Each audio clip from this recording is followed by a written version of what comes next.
Sebagian besar kasus stunting ini rata-rata orang tuanya tamat SD. Because stunting is like a smoke alarm. That's the analogy I like whenever I'm explaining about stunting. Ketika kita berbicara soal stunting, itu banyak sekali faktor yang terjadi. NTT sendiri masih dicap sebagai penyumbang stunting tertinggi di Indonesia. Pendukung stunting itu banyak, dari ekonomi, sanitasi. Kami tidak bisa mengatasi semua itu. Stunting itu dibilang juga bukan penyakit. Kalau penyakit kan ada obatnya, tau? 80% itu perkembangan otak sangat pesat di masa ini. Ya, waktu umur 1 tahun lebih, jadi tingginya itu tidak naik-naik. Dari saya tahu adanya stunting, saya rajin imunisasi yang dianjurkan oleh bidan, saya turuti. Ayo dong, bukan hanya tanggung jawab ibu saja ya.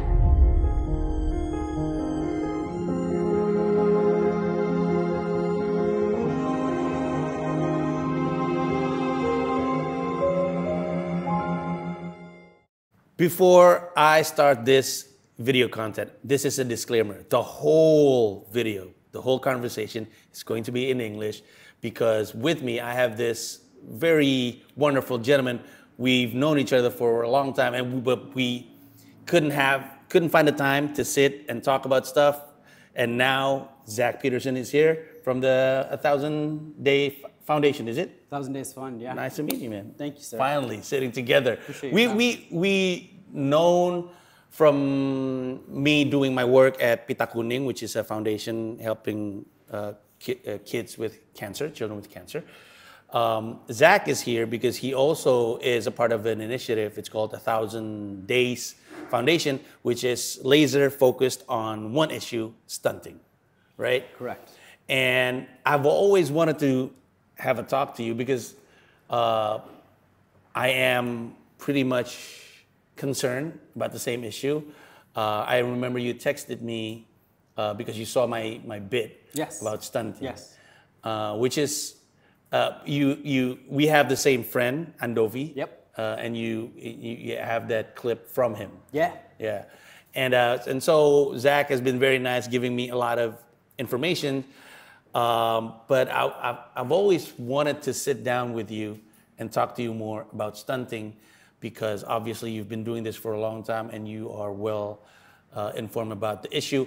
But also, 1,000 Days Foundation is part of a documentary by Naila Punjabi, and it is, I think it's produced by MD Pictures, I think. Yeah, but there's also a scholarship from the Davis Peace Prize, which backed the production of it. I see. And I think MD Foundation is focused on making sure it gets out so that everybody can see it. I see. Now, I've watched the trailer. Do you think, would it be cool if I put the trailer in the I'd be video? grateful. Yeah. All right, cool. And so I think it's going to be a very interesting documentary, because stunting as an issue is not really a thing, at least until the presidential debate, the issue was being discussed. But before that, let's just talk about stunting as an issue. Sure. Before turning on the camera, you were talking about a lot of people in Indonesia. When we talk about stunting, we only talk about food and the nutrition that a baby needs during the baby's first 1,000 days. But there are also other things that we need to talk about, right? Yeah. Other than food. But before that, let's just talk about the basic things. Food is important, right? The nutrition that a baby needs during the first 1,000 days is, it determines what kind of quality a person is going to be in the future.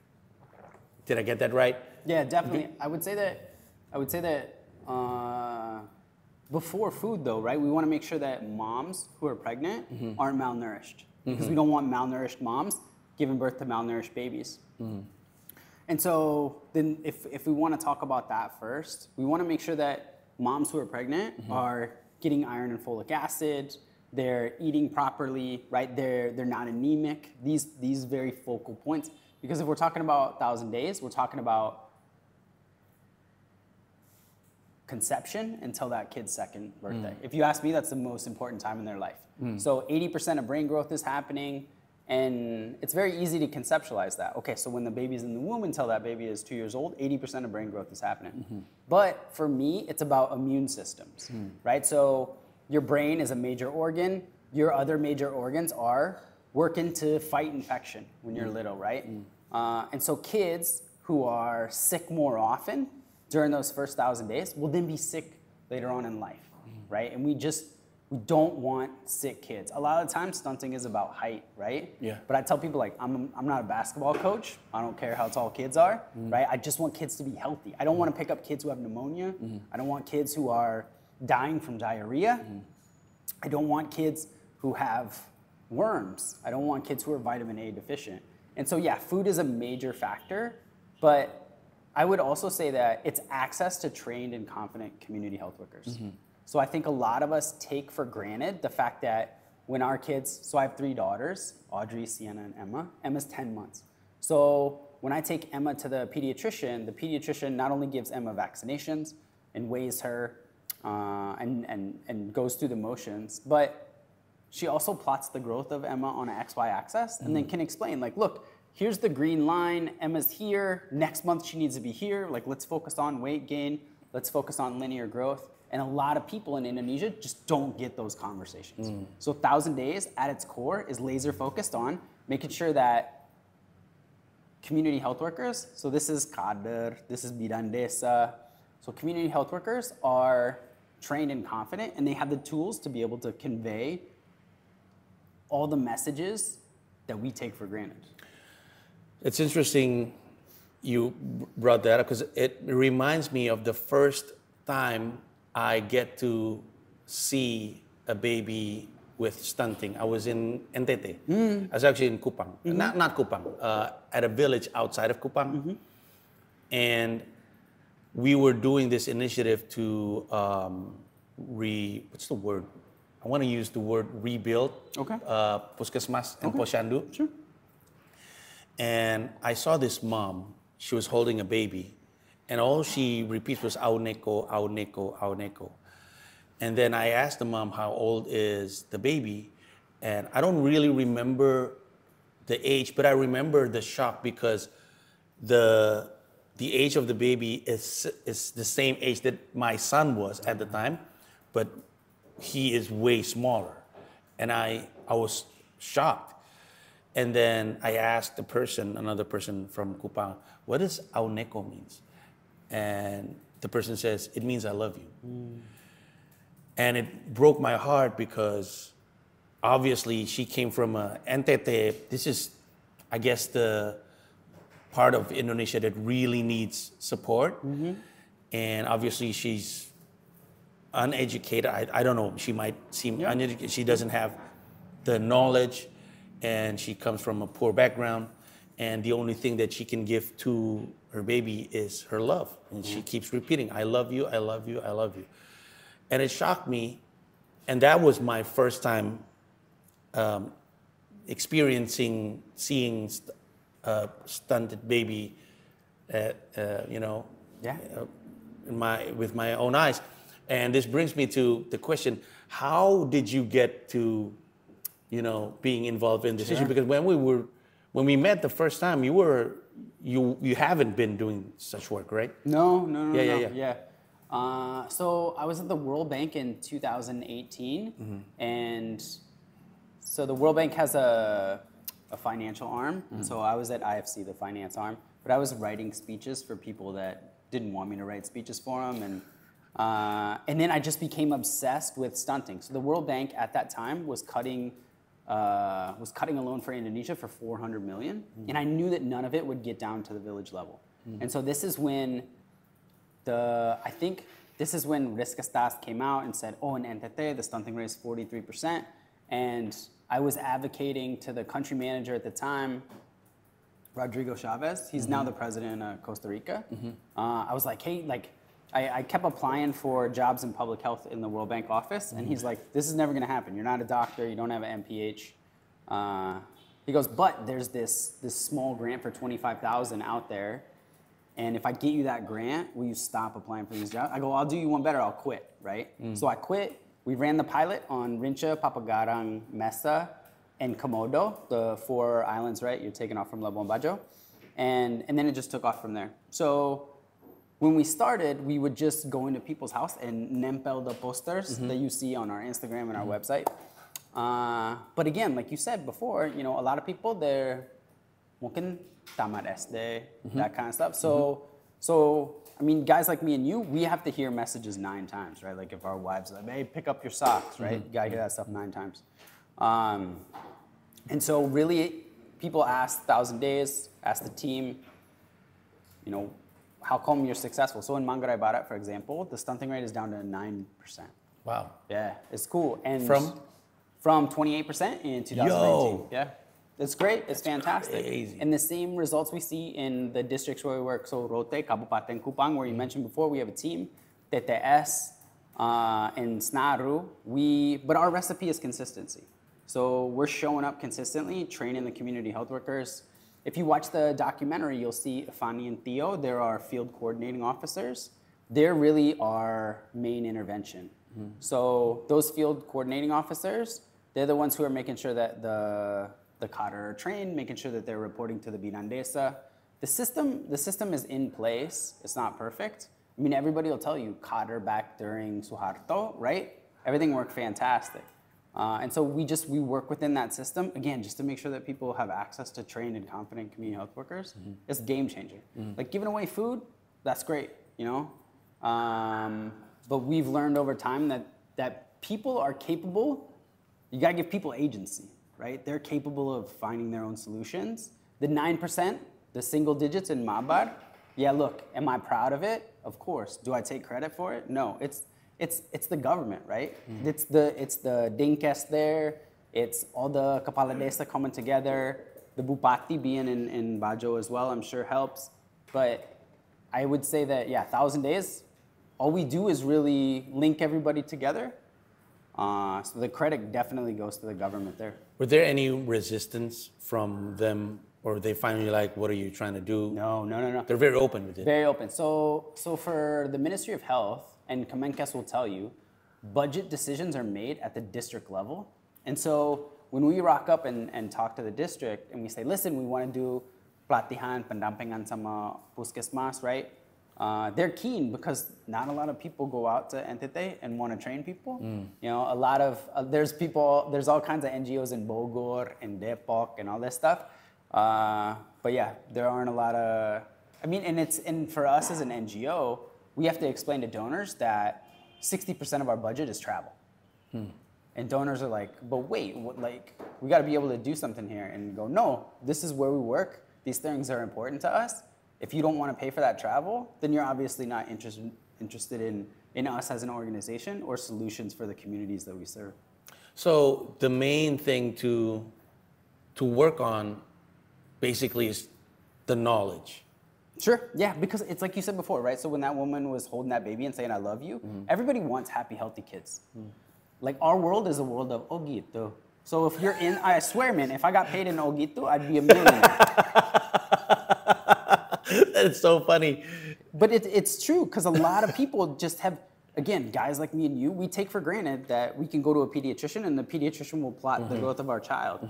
But for a lot of people, that's never happened, right? It's wild. And Posyandu is set up, right? You got 5 tables. It's set up for growth counseling. And it's the responsibility of organizations like 1,000 Days to make sure that people have access to trained and confident community health workers. Wow. Right now, I'm a little bit, I don't want to use the word confused. I'm trying to find the right word for it because I would love to always talk about stunting on my stand-up. And because it's how do I say it? Because the thing that I realize, this is not just in NTT. We have stunting in Jakarta even, Surabaya, in major cities.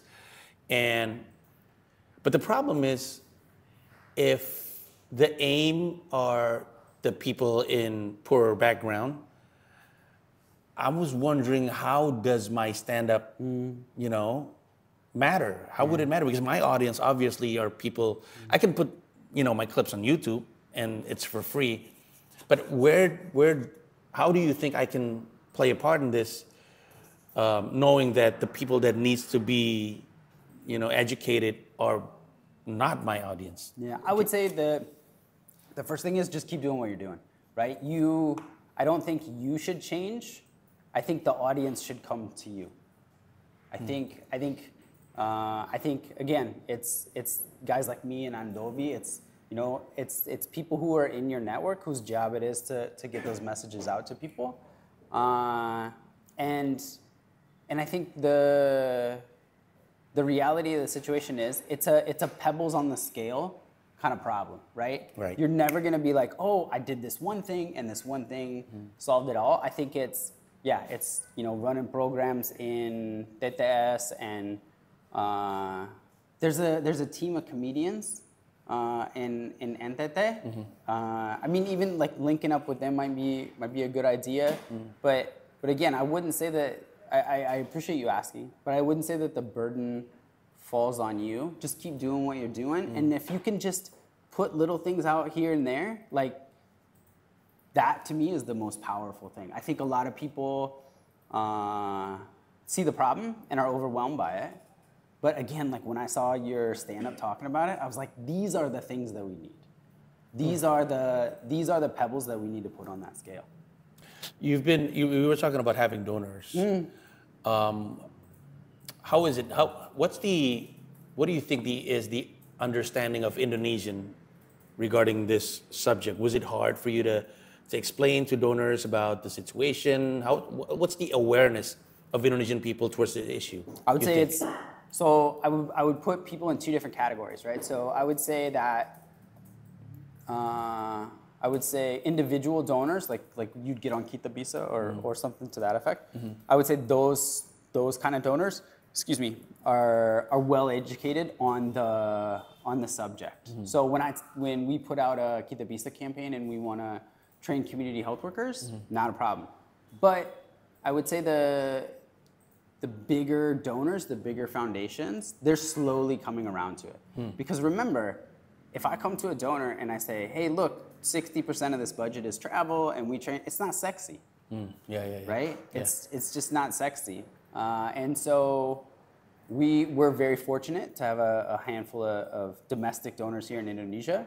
And it's our job to convey those messages to donors so that they understand exactly what it is. Because on the surface, again, if I come to you and I'm like, hey, Pandji, like, let's do this thing and I'm gonna train 5,000 community health workers in, let's use Kabupaten Kupang as an example. I don't know, it's sexier to plant mangroves. It's sexier to give away food. Like, I understand. Training people it's boring, but it's so important. And again, it's something we just take for granted. And to hear trained and confident community health workers talking about breastfeeding versus giving your kid sufor, or like why you need to take iron and folic acid, or the pride that they take in their posyandu that now runs well, and so then the population is responding to that, so they don't have to worry about absenteeism the way that they used to. All those things are really powerful. What's the most common misconception on stunting? Like, because I don't want to be a part of the people. The most common misconception about stunting, I would say is about height, right? So I was saying before that a lot of people immediately equate stunting to height. So like saying like you could eyeball it, right? Like, oh, that kid there is stunting. That's not true. It's not true. And again, for me, it's about asking questions more than anything. So like, has the kid been vaccinated? Was the kid breastfed exclusively? Was the mom healthy? Was she anemic when she was pregnant? Do you live in a house with a toilet? Do you live in a house with running water and soap? And then you can start to understand it a little bit better. But yeah, to pretend that you can eyeball it is a very dangerous thing, I think, right? It is true. And now moving on to the subject of other factors that plays into stunting, other than the nutrition, the food. We were talking about households. Do they have running water? Do they have soap? These are also the things that I don't even talk about it when I talk about stunting. And this is also very important, right? Can you elaborate more on it? Yeah, I mean, there's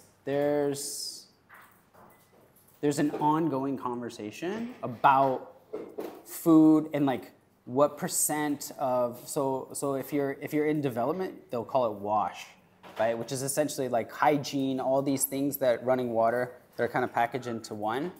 And again, if you ask me, the reality of the situation is it doesn't matter if you eat filet mignon and chia seeds and kale, but you live in a house that doesn't have running water, doesn't have clean water, and you're running around playing with other kids and those kids have worms, that's extremely dangerous. So I would say that environment is really important. So, and again, there are all kinds of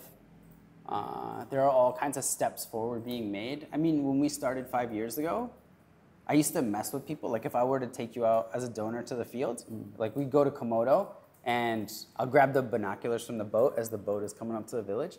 And I'd be like, oh, look, like Pandji, I see a Komodo. Then I hand you the binoculars, but it's actually somebody going to the bathroom in the ocean. Just because it's a thing. It's not at all as prevalent as it used to be, but we would go in people's houses and we were doing the monitoring and evaluation. We asked people, what do you do if you need to go to the toilet? And everybody, lari ka pantai, right? But it is just extremely dangerous, right? And I want to reiterate that, yeah, it doesn't matter what you eat. If you're, again, when you're that little, your immune system is constantly fighting. That's why we have such a problem with susu formula, karena. Like if you live in a house that doesn't have, like if you live in Singapore or Sydney or whatever, you give your kid formula. But if you live, yeah, in Papagarang or in remote islands and you don't have a toilet, you don't have clean running water, the bottle is here and the nipple is here and the flies that were over there are over here. And because they go right for the sugar that's in the formula, right? So they go here and then you're putting it in a kid's mouth and that kid's immune system isn't built the way that it should. It's very dangerous. I want to talk about the debate, the presidential debate, because obviously it's a good thing to have the word stunting front and center in the debate, but I'm guessing there's always there's a positive side to it and then there's a negative side to it. What do you like about having that issue being discussed in the debate, and what is it that you don't like to see? Like for instance, they don't talk about clean water. They focus mainly on nutrition, food. And so what are your thoughts about it? So I think it's, first off, I would say it's a huge step forward that we're even talking about it on in such a important forum as the presidential debate. The second thing that I would say is I wish it was about community health workers, trained and confident community health workers. I think they don't get, the debate more or less now is around cadre, right? And like, oh, are they volunteers? Oh, do they report to the Ministry of Health? Do they report to the Ministry of Villages? Is it Ministry of Home Affairs? And the other thing that I would say is that you've seen the evolution of that debate, and you've seen Pa Prabowo's team try to listen to other voices. I think now that it's over, listen to other voices. And I haven't seen anything concrete yet, but I've heard lots of conversations around making sure that malnourished moms, making sure that moms are not malnourished when they're pregnant too. And I think, again, for it to be in that forum, for that conversation to start is a huge step forward. And then to have everyone involved be receptive to other suggestions, I think is fantastically positive. The more we go into this conversation, the more I realize how important it is, to teach kader about stunting, because I remember during the presidential debate, Pak Ganjar has this idea that he said that if you really want to focus on stunting, you focus on the mom before, which is interesting. And then when you give education to the kader, in a posyandu, puskesmas, that conversation about mom being healthy is also, happening. And that's why I understand now 60% goes to travel, because you need to go there to teach which is how many kabupaten or how many villages you're working at currently right now? So we work across, so our portfolio is, we have high fidelity programs that run at a district level. Then we have pilots and policy that we do with either BKKBN or with the Ministry of Health. And then we have scale. So scale is, we have Cotter Academy. It's on Instagram, and it's a module of videos that the training and curriculum team uses. And so then anywhere, doesn't matter where you are in Indonesia, you can get certified. Wow. And that's a huge step forward. But for us, the reality is, I think very much to what you said, it's about making sure that Cotter have the tools and the confidence to have those conversations. I can imagine, because it's really, and I think you can, attest to this as well. It's really hard for somebody from Jakarta to be teaching, moms about health, as opposed to having the local kader from the Posyandu and Puskesmas educate these mothers, which is, I understand now. I'm starting to think maybe on my next bit about stunting, I should focus on helping more mothers being educated on this issue. Yeah, I mean, or I would say there's plenty of opportunities. You asked a bit earlier kind of about pain points. So people will ask us, what's the hardest part of your job? And it's mother-in-law. So so there's a whole, there's an hour right there that you could do. Wow, this is interesting. So a lot of the time when moms are breastfeeding their kids, the mother-in-law is the first one to be like, asi kurang. That's right? Exactly true. And that happens to me and my wife. Yeah, and the same thing too for mitos, right? Those are all just the mother-in-law that's saying that stuff over and over again. So there's all kinds of myths kalau hamil nggak bisa makan cumi-cumi karena when the baby is born, it won't go out. It'll go out, go in, go out, go in. That's not true. It's not true. I mean, it's not true, but those are the kind of myths that we hear all the time. Yeah. Is it? Are those myths being told by? I promise you. Really? I promise you. That is wild. That's my favorite one. There's tons though, right? And yeah, I think mother-in-law, they have a fantastic opportunity to be supportive. And there are plenty of mother-in-laws out there that are, right? But it's always wild to me whenever we ask. So a lot of time you'll see a mom giving their kid susu formula, and you ask, kenapa mau kasih sufor? Kenapa nggak mau kasih ASI exclusive? ASI kurang. Who said that? Yeah, my mother-in-law. So yeah, so there's you could dig into that. That's a huge deal. The one point I want to make too is you were saying before about how our budget, so much of it is travel, but it's because at the district level, we have 2 field coordinating officers. They're always local hires, right? So if you're from Kupang, we hire you to work in Kupang. If you're from, Manggarai Barat, then that's where you go. Because as you said before, people from Java rocking up. Local language is really important, right? So when we're doing our monitoring and evaluation, it's not like a quiz. And I don't care what language you do it in. Bahasa Manggarai, Bahasa Bima, terserah. It's really about, do you understand why these things are important? Why is it important to exclusively breastfeed your kid? Why is it important to take iron and folic acid when you're pregnant? I think as an organization, we've grown. In the beginning, right, when we would be doing the monitoring and evaluation, I'd be like, okay, do you wash your hands with soap? Yes. Do you have a toilet? Yes. Do you exclusively breastfeed your kid? Yes. People aren't stupid. They know what you want to hear. They'll tell you what you want to hear. So for us as a goal, it's always about, do you know why these things are important, right? Because that's where you'll get real behavior change. Yeah, they could straight up lie. Oh my God, yeah. Why? And then it'll be things like, do you have a bathroom? Yes, I do. Okay, can I use it? Oh, well, you should actually use my my neighbor's bathroom. I think the reason why parents are doing things that are wrong is because it's easy. Exactly.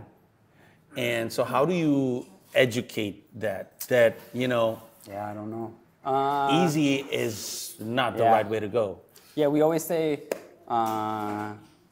people don't do what is right, people do what's easy. Exactly. And again, I think it's back to what I was saying before. It's a pebbles on the scale kind of thing. And we actually see it all the time. So I was on Rincha last year with a mom, and she's pregnant, and then she had her 3-year-old daughter there.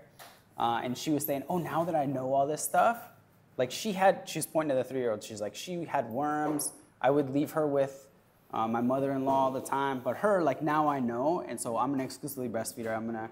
And the first thing you think is, as somebody who runs this organization, you're like, if we would have been here 3 years ago, we'd save that kid too.